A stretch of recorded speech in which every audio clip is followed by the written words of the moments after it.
Bienvenue sur Azimut, le podcast de l'orientation proposé par les spécialistes des études supérieures. Vous écoutez un épisode du thème le handicap. Et dans cet épisode, nous abordons la prise en compte du handicap dans Parcoursup et pour l'enseignement supérieur. Dans l'enseignement supérieur comme au lycée, pour bénéficier d'aménagements ou d'un accompagnement adapté, l'élève doit faire reconnaître son handicap. Cela relève des maisons départementales des personnes handicapées. Tout élève en situation de handicap peut remplir une fiche de liaison handicap, lui permettant de faire connaître ses besoins et les aménagements dont il a bénéficié pendant sa scolarité.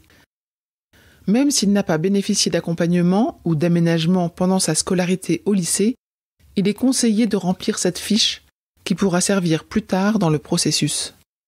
Elle est accessible dans l'espace Parcoursup à l'onglet Mon profil, ensuite Handicap et besoins.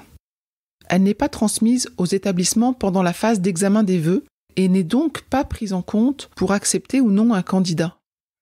Dans l'espace Parcoursup, une version courte est à saisir en ligne.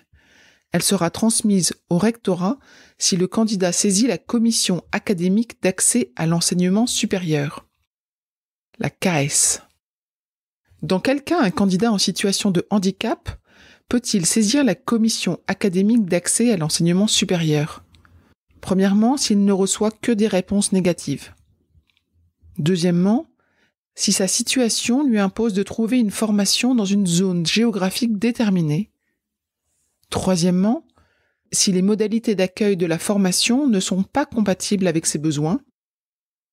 Et enfin, si un changement est intervenu dans sa situation après la confirmation des vœux.